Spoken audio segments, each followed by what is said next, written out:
الحمد لله ذي العزة والأولاء رب العالمين والصلاة والسلام على سيد الأنبياء والمرسلين والعاقبة للمتقين أما بعد فأعوذ بالله من الشيطان الرجيم بسم الله الرحمن الرحيم يا أيها الذين آمنوا عليكم أنفسكم لا يضركم من ضل إذا اهتديتم صدق الله مولانا العظيم إن الله وملائكته يصلون على النبي يا أيها الذين آمنوا صلوا عليه وسلموا تسليما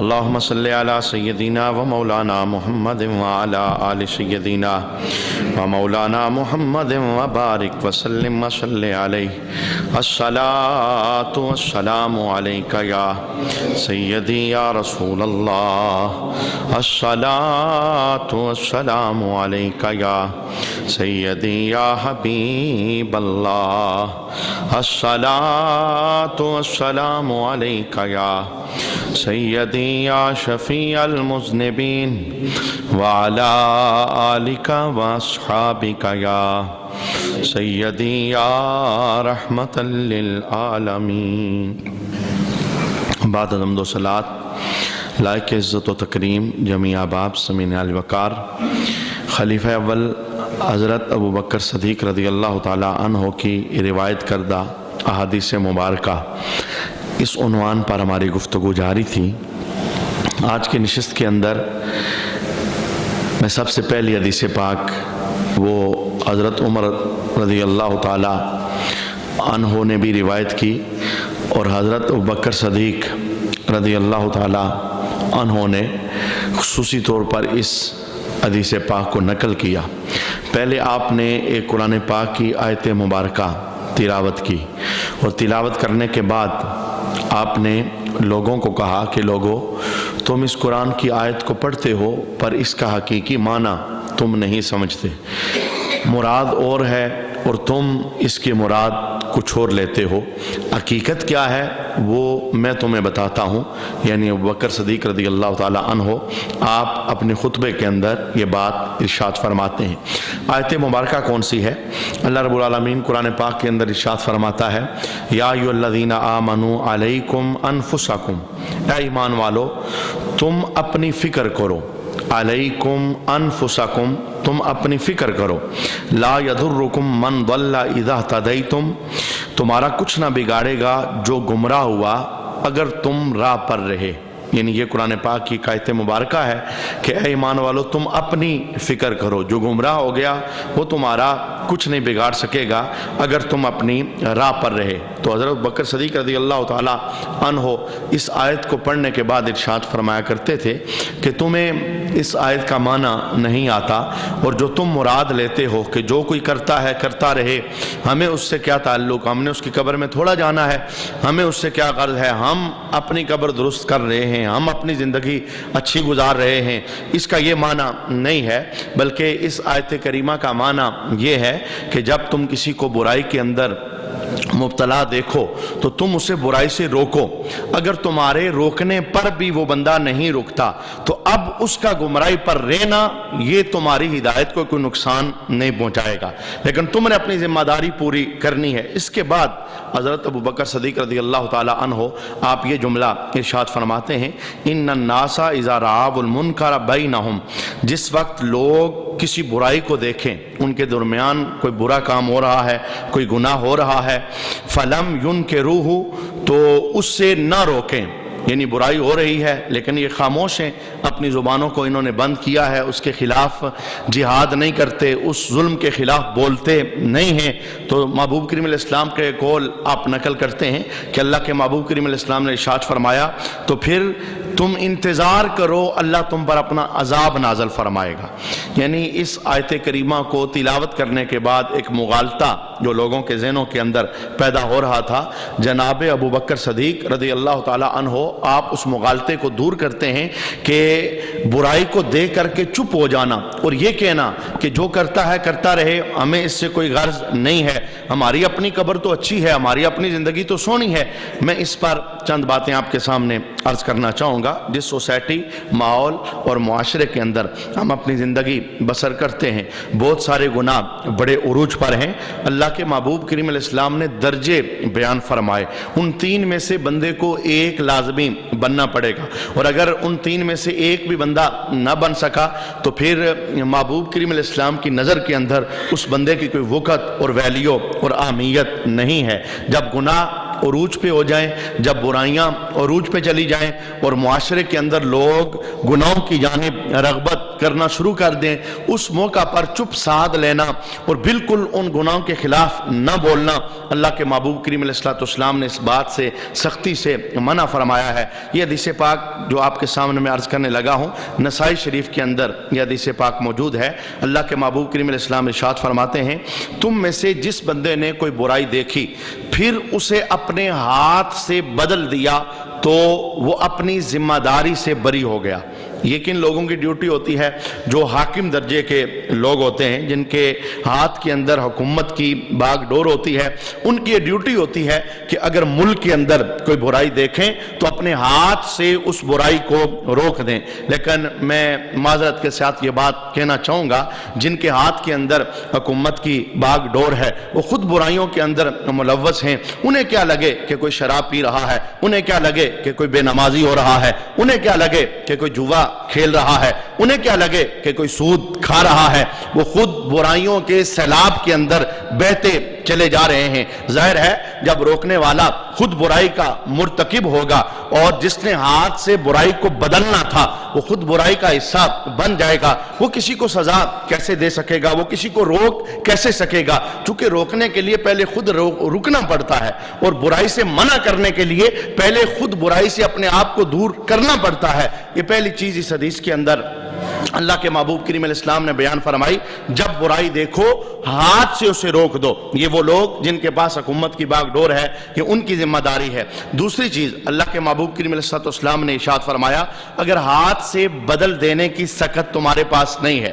جیسے علماء ہیں، ممبر نشین اور محراب نشین اور مسندوں پہ بیٹھنے والے، یہ ہاتھ سے برائی کو روک نہیں سکتے۔ اب ظاہر بات ہے حضرت عمر رضی اللہ تعالی عنہ آپ خطیب بھی تھے لیکن وقت کے امیر المومنین بھی تھے، اور آپ نے جس وقت جمعہ کے اندر ایک بندے کو لیٹ دیکھا تو خطبہ دیتے دیتے ادھر ہی اس کو روک لیا، کہا تمہیں جلدی مسجد نہیں آنے ہوتا؟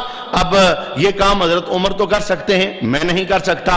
زبان سے بتا تو سکتا ہوں جلدی آنے کی اہمیت کیا ہے اور بر وقت نماز ادا کرنا اس کا فیض کیا ہے، لیکن ڈنڈے کے ذریعے، درے کے ذریعے، سزا کے ذریعے یہ سب کچھ کرنا یہ وقت کے حاکموں کی ذمہ داری ہوتی ہے۔ تو سرکار علیہ السلام نے دوسری بات ارشاد فرمایا جب برائی دیکھو تو پھر اسے اپنی زبان سے بدل دو۔ یعنی علماء کا یہ حق بیان کیا جا رہا ہے، جن کے پاس مسند ہوتی ہے وہ برائی کے خلاف جہاد کریں، یہ نہ دیکھیں معاشرے میں سارے ہی تو ایسا کر رہے ہیں، اب میں کس کو روکوں گا؟ ہماری یہ ذمہ داری نہیں ہے کسی کو ہاتھ پکڑ کے روک دینا، بلکہ بتانا اور اس برائی کے خلاف جہاد کرنا یہ ہماری ذمہ داری ہے۔ محبوب کریم علیہ السلام ارشاد فرماتے ہیں اگر زبان سے اس برائی کے خلاف بولو گے تم بری ہو جاؤ گے۔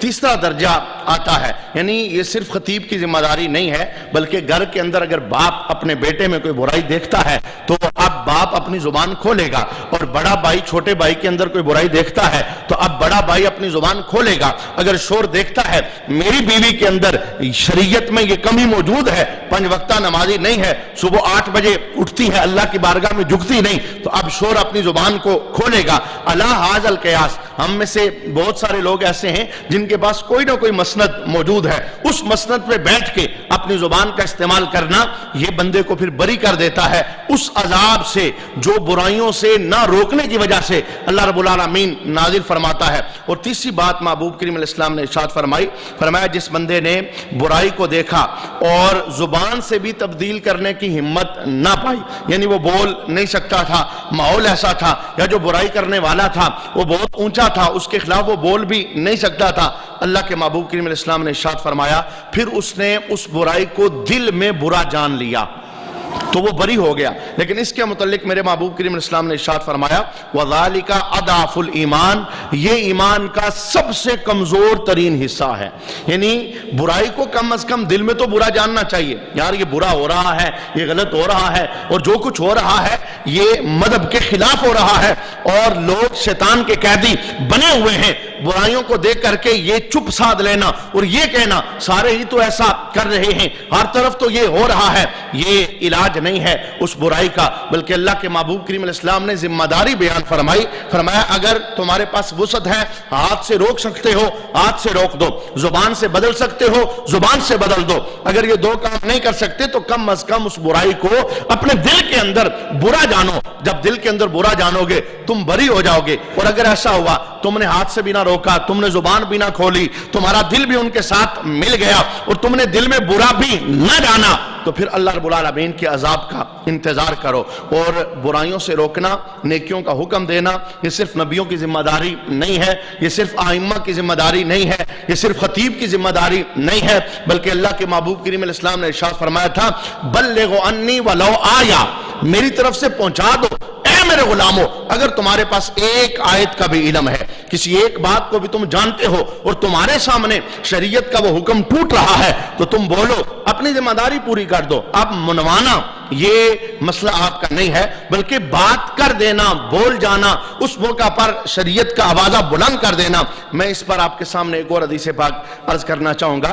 بنی اسرائیل کے اندر اللہ کے محبوب کریم علیہ السلام نے ارشاد فرمایا کہ رب کائنات نے ایک بستی کے متعلق حکم ارشاد فرمایا کہ اے جبرائیل اس بستی کو آسمانوں پہ لے جاؤ اور اسے الٹا کر کے زمین کے اوپر پھینک دو۔ اللہ کی نافرمان تھی، برائیاں کرنے والی تھی، گناہگار تھی، رب کائنات کا یہ خاص کرم اس امت پر ہے، یہاں بستیاں آسمانوں پر نہیں لے کر جائی جاتی اور یہاں زمین کو نہیں پھاڑا جاتا اور یہاں لوگوں کی شکلیں نہیں بدلتی، یہاں پتھروں کی بارش نہیں ہوتی۔ وجہ کیا ہے؟ آمنہ کے لال کا رحمت والا سایہ ہمارے درمیان موجود ہے۔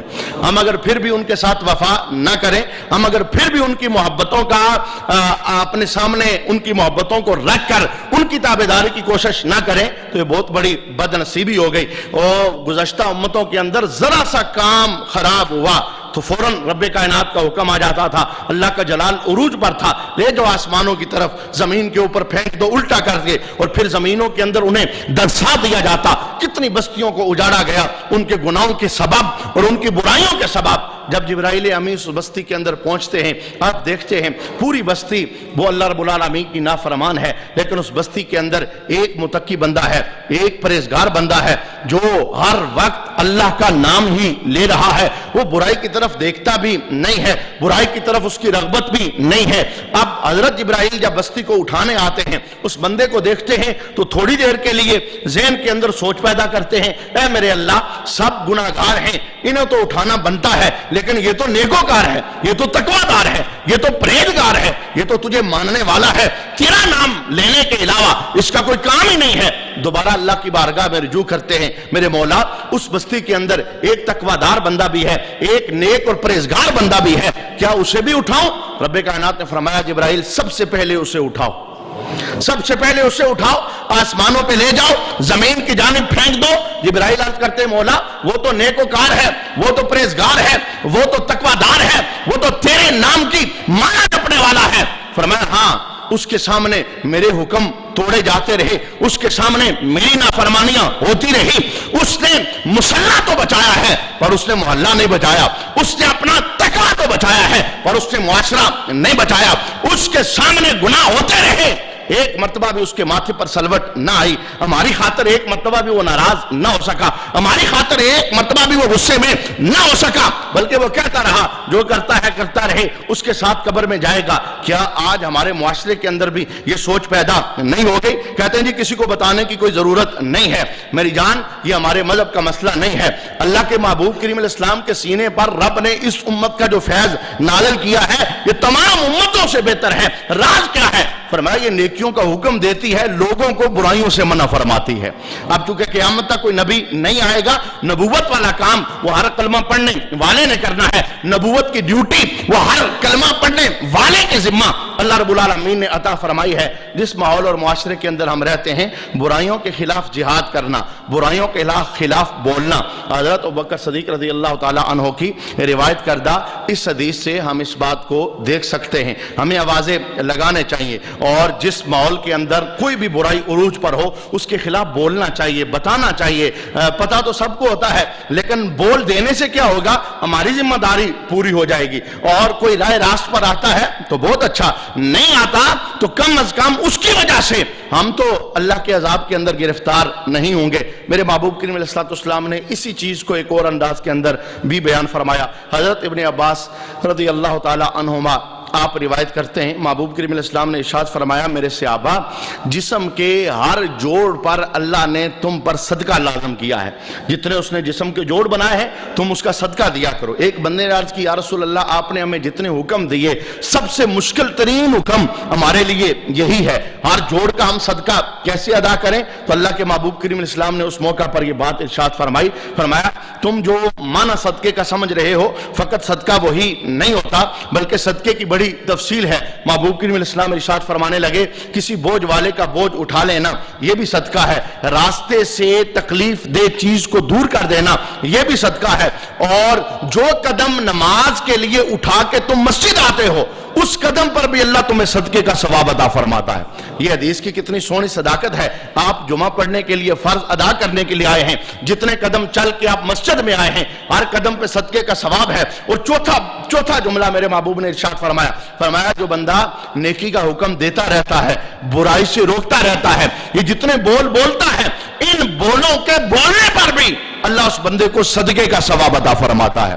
یہ ذمہ داری پوری کرنا یہ ملت کے ہر فرد کا حق بنتا ہے کہ وہ برائیوں کے خلاف بولے۔ جب سارے ہی برائیوں کے خلاف الرٹ ہو جائیں گے، جہاد کریں گے، تیار ہو جائیں گے، پھر شیطان کا دروازہ بند ہو جائے گا۔ شیطان کے کام کیوں عام ہیں؟ برائیوں کے خلاف بولنے والا کوئی نہیں، کہتے ہیں جی سارے ہی تو کر رہے ہیں، اسی کے پیچھے ہم نے یہی سمجھا ہے یہ خطیب کی ڈیوٹی ہے، خطیب بولے اور بولتا رہے اور بولتا رہے، اور خطیب تو اپنی ڈیوٹی نبھا رہا ہے، لیکن یہ ہماری بھی ڈیوٹی بنتی ہے۔ جس ماحول اور معاشرے کے اندر، جس سوسائٹی کے اندر، ظاہر بات ہے جس وقت ہم برائی کے خلاف اعلان جہاد کریں گے تو برائی کرنے والوں کی حوصلہ شکنی ہوگی اور وہ برائیوں سے اپنے آپ کو دور کرنے کی کوشش کریں گے۔ اسی پر ایک اور حدیث پاک سماعت کر لیں۔ میرے محبوب نے کتنی خوبصورت مثال دی، برائیاں کرنے والوں کو برائیوں سے روکنا کتنا ضروری ہے۔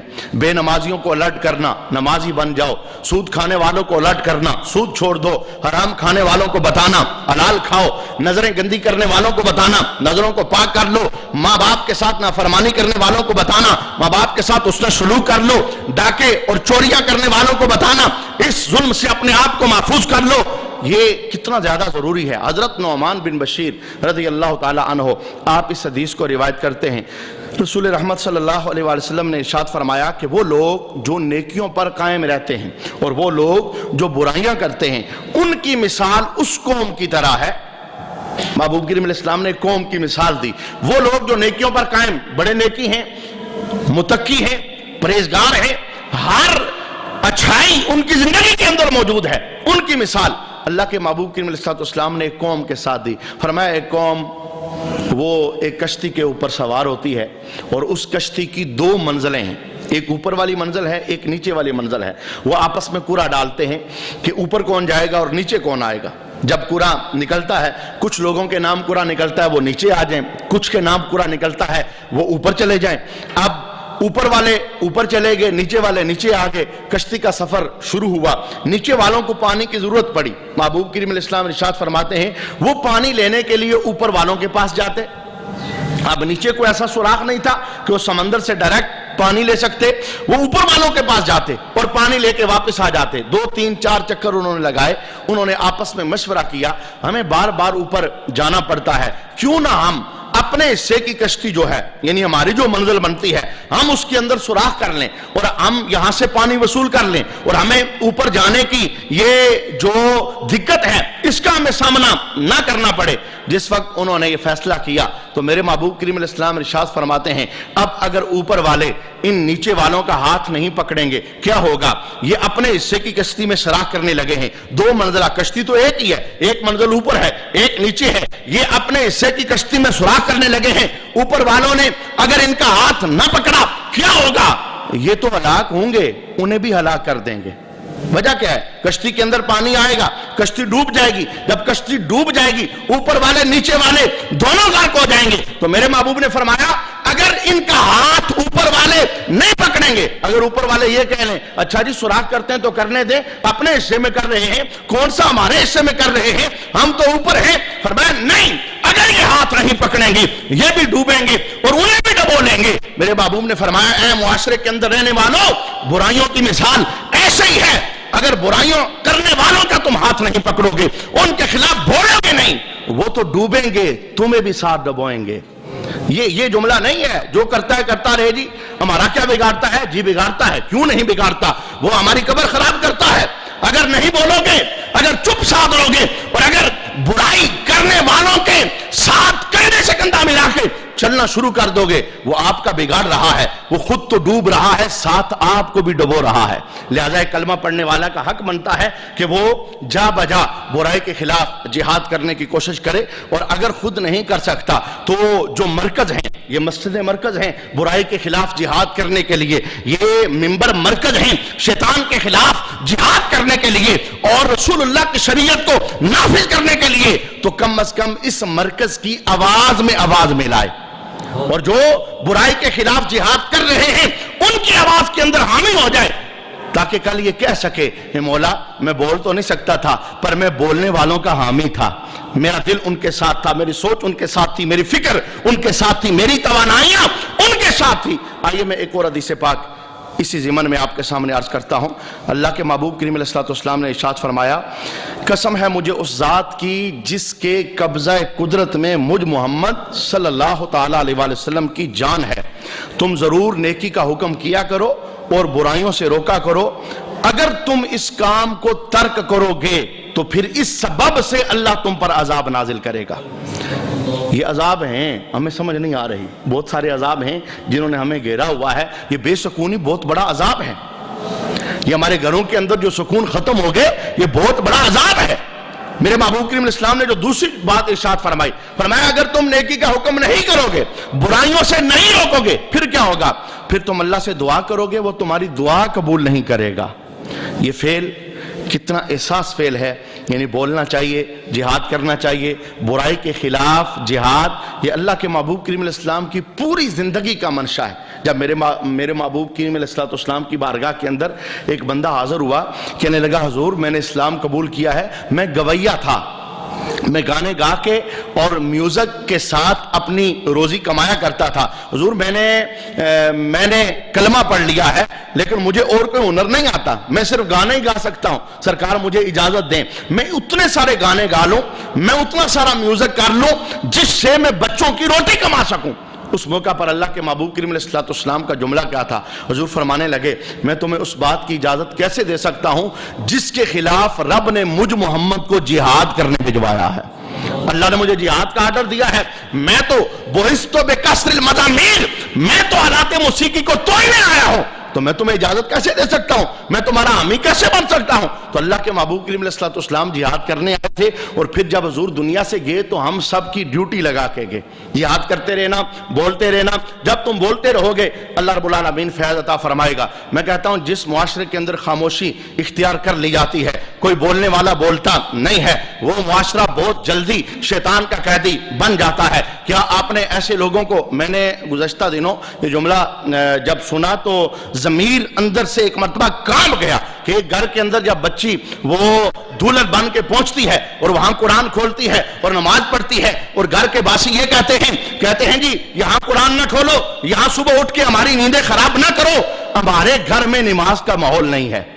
کلمہ پڑھنے والے جس ماحول اور معاشرے کے اندر نماز کی اہمیت اجاگر نہیں کی جاتی، مذہبی راہ پہ چلنا اجاگر نہیں کیا جاتا، ایک زمانہ ایسا آتا ہے پھر وہ ماحول اور معاشرہ شیطان کی لپیٹ میں ایسے آ جاتا ہے، شیطان انہیں سلا کے تھپکیاں دیتا ہے، تو بالکل صحیح راستے پہ جا رہا ہے، کیوں؟ تیرے راستے کی آخری منزل دوزخ ہے جہاں میں تمہیں پہنچانا چاہتا ہوں۔ تو شیطان کی راہوں کے خلاف جہاد کرنا یہ اللہ کے محبوب کریم علیہ السلام کا آرڈر اور حکم ہے۔ ایک اور حدیث پاک سنیے، اور بہت ڈرا دینے والی حدیث پاک۔ اللہ کے محبوب کریم علیہ السلام نے ارشاد فرمایا، حضرت ابن مسعود رضی اللہ تعالی عنہ اس حدیث کے راوی ہیں، حضور نے فرمایا کہ سب سے پہلی خرابی جو بنی اسرائیل کی قوم کے اندر پیدا ہوئی وہ کیا تھی؟ جب ایک بندہ دوسرے بندے سے ملتا تو اسے کہتا یار تو یہ گناہ کر رہا ہے چھوڑ دے، اچھا ایک دن گزر جاتا، جب دوسرا دن آتا تو پھر وہ گناہ دوبارہ کر رہا ہوتا لیکن یہ بندہ اسے منع نہیں کرتا، اس کے ساتھ بیٹھ جاتا، اس کے ساتھ اٹھنا بیٹھنا اس کا جاری ہو جاتا، وہ گناہ پر مسلسل دلیر ہوتا چلا جاتا۔ اس نے ایک مرتبہ منع کیا، دوسرا دن، تیسرا دن، چوتھا دن، پھر تسلسل کے ساتھ ملاقاتیں ہو رہی ہیں، گناہ اس کی زندگی میں ہے لیکن اب یہ نہیں بول رہا، اس نے پہلے دن یہ بات سوچ لی میں نے بولا ہے، وہ رکا کب ہے؟ تو میرے محبوب کریم علیہ السلام نے ارشاد فرمایا جس وقت انہوں نے یہ طریقہ اپنا لیا تو پھر اللہ تعالیٰ نے نیکی کرنے والوں کے اور برائی کرنے والوں کے دلوں کو مخلوط کر دیا، ایک جیسا کر دیا۔ برائی کرنے والا برائی کر کے دلیر ہو رہا ہے اور نیکی کرنے والا اس بات سے بے خبر ہو گیا کہ میں جس کے ساتھ تعاون کر رہا ہوں، میں جس کے ساتھ بیٹھ رہا ہوں، یہ تو برائی کرنے والا ہے اور اس کی برائی ایک نہ ایک دن وہ مجھے بھی ڈبو لے گی۔ ہمیں اپنے ماحول اور معاشرے کے اندر نگاہ دوڑانی چاہیے اور سب سے پہلا یہ کام اپنے گھر سے شروع کرنا چاہیے۔ باپ ناراض ہونا چھوڑ گئے ہیں، نہیں ناراض ہوتے باپ اس بات پر، بیٹا اگر بے نمازی ہے نا، باپ نے کبھی اپنے ماتھے پر سلوٹ نہیں لائی، باپ نے کبھی ایک ٹائم کا اس کا کھانا بند نہیں کیا، ماں کبھی اپنے بچے سے ناراض نہیں ہوئی، ماں کبھی اپنی بیٹی سے خفا نہیں ہوئی۔ گھر کے اندر بے نمازی ہونا برائی ہے۔ آپ کیا سمجھتے ہو کہ برائی کوئی اور چیز ہے جو بن سور کے؟ ہمارے ماحول کے اندر شاید یہ کہا جاتا ہے برائی صرف بدکاری ہی ہوتی ہے، بدکاری بھی برائی ہے اور بہت بڑی برائی ہے، لیکن بے شمار اور بھی تو برائیاں ہیں جو ہمارے گھروں کے اندر ہو رہی ہیں، تسلسل سے ہو رہی ہیں۔ باپ نے بولنا چھوڑ دیا، ماں نے جہاد چھوڑ دیا، وجہ کیا ہے؟ یہی وجہ ہے بیٹے اور بیٹیاں ہمارے ہاتھوں سے نکل گئے۔ میں ایک شادی کے پروگرام کے اندر گیا تو باپ بیچارہ رو رہا تھا، نمازی تھا بیچارہ، وجہ کیا تھی؟ اس نے تبلیغ بھی کی، بچوں نے اس کا کہا نہیں مانا۔ باپ کو دکھ ہوتا ہے نا، وہ بچے جنہیں میں نے پالا ہے، جن کی راتوں کا میں نور بنا ہوں، جن کے دنوں کا میں اجالا بنا ہوں، اور میں نے اپنی ساری خوشیاں ان کے اوپر لگا دی ہیں، آج یہ میری مانتے نہیں ہیں۔ اس باپ کا جملہ کیا تھا؟ کہنے لگا مولانا صاحب میں نے اپنے بچے کو بڑا سمجھایا ہے، تو کہتا ہے ابا جی میں آپ کی مانوں یا اپنے دوستوں کی مانوں؟ میں نے کہا حضور یہ قیامت کی نشانیاں ہیں، آپ نے تو اپنی ذمہ داری پوری کر دی، آپ نے رو کے کہا نہیں جی ہم سان کریں گے، وجہ کیا ہے؟ ہمارے دوست کہہ رہے ہیں۔ میں کہتا ہوں ایسی دوستی تم نے لگائی کیوں جو تمہیں پکڑ کے جہنم لے کے جا رہی ہے؟ تم نے ایسا دوست کیوں نہیں پکڑا جو نماز پر معاون ہوتا، جو شیطان کے خلاف جہاد کرنے والا ہوتا، جو رسول اللہ کی شریعت کو نافذ کرنے والا ہوتا؟ جیسے دوست لگاؤ گے پھر ان دوستیوں کا پھل تو تمہارے پاس پہنچے گا نا، ان کا نتیجہ تو تمہارے پاس پہنچے گا نا۔ میں کہتا ہوں اگر مٹی ہو نا، مٹی اسے پھول کے اندر تھوڑی دیر کے لیے رکھ دو تو پھول اپنی صحبت مٹی میں ٹرانسفر کر دیتا ہے، پھر پھول نکال لو، مٹی آپ دیکھو گے نا، مٹی سے خوشبو آئے گی۔ اب مٹی میں خوشبو تو نہیں ہوتی لیکن پھول کی صحبت کی وجہ سے اس میں خوشبو آئی ہے۔ میں کہتا ہوں پھول مٹی میں چلا جائے مٹی کو خوشبودار بنا جاتا ہے۔ اگر تمہارا بیٹا کسی نمازی کے ساتھ اٹھے گا تو اس نمازی کی خوشبو ایک دن اسے بھی نمازی بنا دے گی، ایک دن اسے بھی سچا بنا دے گی، ایک دن اسے بھی رسول اللہ کی راہ پر چلنے والا بنا دے گی۔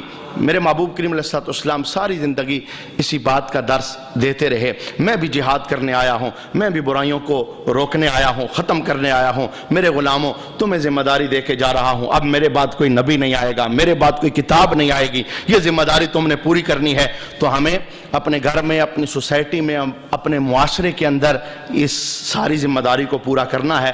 آج کی نشست کی آخری حدیث پاک سنیے، اللہ کے محبوب کریم علیہ السلام ارشاد فرماتے ہیں، حضرت جریر بن عبداللہ رضی اللہ تعالیٰ عنہ آپ روایت کرتے ہیں، آقا حضور رحمت عالم صلی اللہ تعالیٰ علیہ وسلم نے ارشاد فرمایا کہ جس قوم کے اندر بندے گناہوں کا ارتکاب کرتے ہیں، لوگ اسے روک دینے کی قدرت بھی رکھتے ہیں لیکن نہیں روکتے، تو اس جرم کی وجہ سے اللہ اس معاشرے اور قوم کو مرنے سے پہلے عذاب میں مبتلا کرتا ہے۔ یہ اخبار کی سرخی نہیں ہے، یہ میرے محبوب کے لبوں سے نکلے ہوئے لفظ اور جملے ہیں۔ میرے ساتھ کئی بندے ناراض ہو گئے، کہتے ہیں جی جس جگہ جاتے ہو نماز ایک ہی بات کرتے ہو، سارے نمازی بن جاؤ میں چھوڑ دوں گا بات کرنا، سارے مسجدوں کو آباد کر لو میں یہ تبلیغ چھوڑ دوں گا، میں کیسے چھوڑ سکتا ہوں؟ بے نمازی ہیں اور بے شمار بے نمازی ہیں، سودی ہیں اور بے شمار سودی ہیں، نظر کے گندے ہیں اور بے شمار نظر کے گندے ہیں، جوا کھیلنے والے ہیں، بے شمار کھیلنے والے ہیں، شرابیں چلتی ہیں، شادیوں میں سرے عام چلتی ہیں۔ اب میں بھی جہاد چھوڑ دوں گا، میں بھی بولنا چھوڑ دوں گا، تو پھر کیا سارے مل کے دوزخ کا ایندھن بننا چاہتے ہو؟ نہیں، اس برائی کے خلاف بولو، جو برائی بھی آپ کے سامنے آؤ، کم از کم دل میں تو کوئی یار یہ برا کام ہے، ہمارے مصطفیٰ کریم علیہ السلام نے اس سے منع کیا ہے، ہمارے حضور اسے پسند نہیں کرتے، اس لیے کہ ہم نے کسی دنیا دار کا کلمہ نہیں پڑھا، ہم نے رب کے یار کا کلمہ پڑھا ہوا ہے۔ قبر کے اندر ہم نے انہیں اپنا منہ دکھانا ہے۔ ہم اللہ کی بارگاہ کے اندر دعا کرتے ہیں، اللہ رب العالمین ہم سب کو برائیوں کے خلاف جہاد کرنے کی توفیق نصیب فرمائے اور نیکیوں کا علم ہمیشہ بلند رکھنے کی سعادت عطا فرمائے۔